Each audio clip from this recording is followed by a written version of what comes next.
Hey, Wrestling fans, Brian Crazy here, F and True Wrestle. Back at you with TNA Lockdown from last night. Lockdown was a pretty decent show, I do have to say. Some of the spots kind of left me thinking that they were a little quick, a little uneventful, but by the end of the night, between the Lethal Lockdown and the Angle Jarrett match, it sure made this lockdown go down in history as one of the best.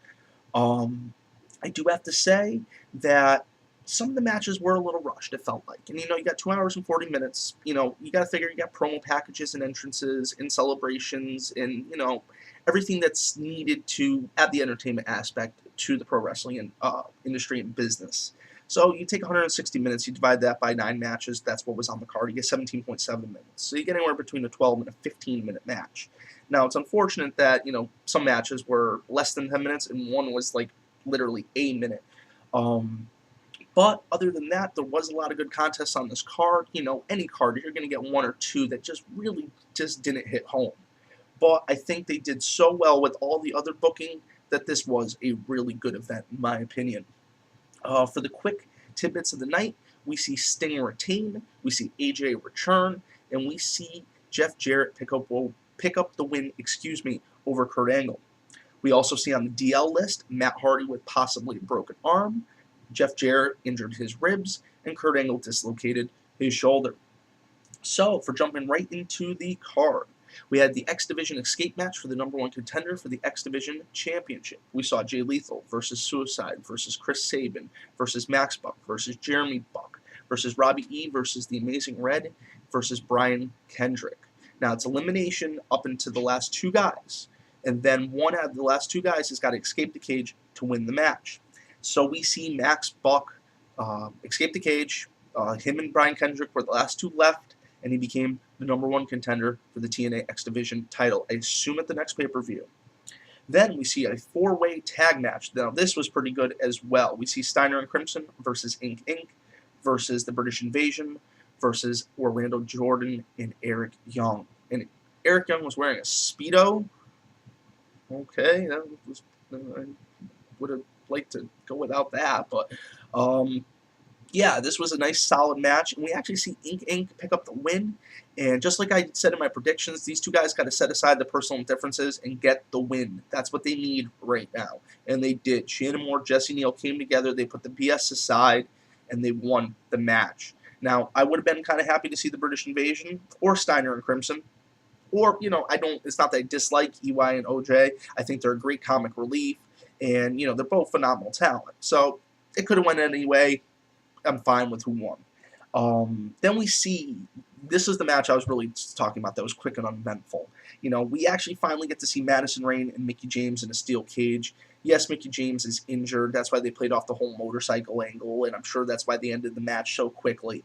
But this was just so utterly disappointing. I'm not even going to say much more than that. Mickie James is your new Knockouts champion after a minute-long contest, after Madison's held the belt for 6 months. So, I do like Madison. I met her twice, in person. I met Mickie James in person as well. But, I just did not feel like this was the correct culmination to this angle. There was so much build put into this. And, sometimes it happens. Then we see Samoa Joe go against the Pope.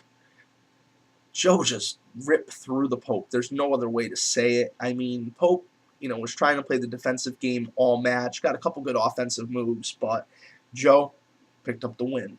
Then we see Morgan go against Hernandez. Now, last year, when they faced off, it was reversed. Hernandez was the face, Morgan was the heel. Now we see the tables turn. Hernandez and his Mexican-American faction have been causing all kinds of trouble in TNA. Matt Morgan has become the face, and he basically wants to get Hernandez out of his way so we can go after the TNA World Heavyweight Championship like he was earlier in the year. And that's exactly what Morgan does. He runs through him and picks up the win.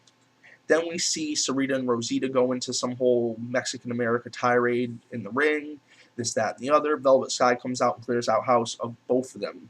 Sarita and her conveniently named cousin Rosita, and then they got some guy named Ella Anarchia. So, I mean, what's next? They're going to find somebody else that rhymes with that. And then we see, this was the match of the night. This was awesome. I really enjoyed it. We saw Jeff Jarrett versus Kurt Angle in the excuse me, the three falls match in a cage, triple cage. I'm thinking of WCW. Remember that movie Ready to Rumble? They did it actually on Nitro once. That's how Vince Russo became champ when Goldberg speared him through the side, but that's neither here nor there. And, three falls match. Jeff Jarrett picks up the wins. It was phenomenal. For you guys that haven't seen it, please YouTube this, Google this, buy the pay-per-view on demand, whatever you have to do to see this footage, TNAWrestling.com, whatever have you. This was phenomenal, I do have to say. And at the end of the match, I mean, Kurt had it won, man. Kurt had it won, and Karen comes out, and it looks like she sprays mace in his eyes, and he's still grabbing, Jeff's out the door, and he's still grabbing with the ankle lock, dragging him back in, and Karen gets involved again, and she basically drags her husband right out of the cage, and Jeff picks up the win. Yeah, kind of an interesting finish, but that's going to keep this feud going, and that's what they need. They did phenomenal. I mean, incredible. We saw Kurt Angle do a moonsault off the top of the cage. It was just an incredible, incredible wrestling match, and that's what we paid to see, wrestling matches. Then we see for the World Heavyweight Championship, we see Sting, who is our defending World Heavyweight Champion, go against RVD, Mr. DVR himself, the whole pot smoking show, Rob Van Dam, and Mr. Anderson. And I was really kind of hopeful that we would have saw a new champ. It's not that I dislike Sting, it's just I feel like Mr. Anderson really wasn't given an opportunity, and RVD was given the belt, and it was just kind of an uneventful title run, so I would like to see him cement himself a little more in TNA. He did make some comments the other day saying that he's a bigger star than TNA, which, if he was so much bigger of a star than TNA, then why doesn't he launch his own promotion, or to, and not to like go poking at the guy or trying to start, a sake for argument. But yeah, I know he does have brand recognition, but I think TNA's given him a real nice opportunity for a nice place to work and kind of be himself. And I don't think, jabbing at them like that is quite fair, but just my opinion. We see Sting retain, and, this went on about 10 o'clock, so I'm thinking, oh man, 40-minute title match. Didn't click in my head that we haven't had Lethal Lockdown yet, so now we're going to jam a title match, Lethal Lockdown, and like 7 entrance videos and celebrations all within a 40-minute period. I think Angle and Jarrett probably ran over in time a little bit, and Escape match probably ran over in time just a little bit, but those were good contests. I enjoyed watching them. If you notice, guys, I wrote some notes, but I'm just really shooting from the hip today. I'm just giving you my honest take. This is what I think. I'm giving you the news, and then I give you my take like I always have. I want you to know that when you come to me, news always comes first, then my opinions are secondary. I want you guys to know that I am your premier source. We are your premier source for news on the internet, and you don't need to second guess what you hear here. If it is put on this show, it is as factual as I possibly can confirm that it is. I don't like to put out things on a whim. I like to see at least 1 or 2 places having this information or getting it from 2 different sources. I don't like random speculation and guessing too much. If this is what it is, I'll tell it to you. So then we see the Lethal Lockdown match. We see Fortune go against Immortal. This was a good contest. This was phenomenal. And then we see kind of Immortal take control. They're beating on Daniels. AJ returns. And music hits. AJ comes out, celebrates with his Fortune brothers after they pick up the win. And we close out Lockdown. So, like I said, guys, a couple things felt a little rushed, but they did fit 9 matches within 2 hours and 40 minutes, entrance videos, promos, everything to like. I really feel like the Mickie James situation probably was because of an injury. Sting, if this is going to be his last run, let him run with it for a little bit. I do kind of agree. I'm glad to see AJ back in the squared circle. I'm glad to see Morgan pick up the win. I'm glad to see Samoa Joe pick up the win. And are these angles going to continue with these two, or I'm going to see these guys go different ways now? And then Jeff Jarrett and Kurt Angle, I can only see that going on further. And Max Buck is our #1 contender, and it is Inc.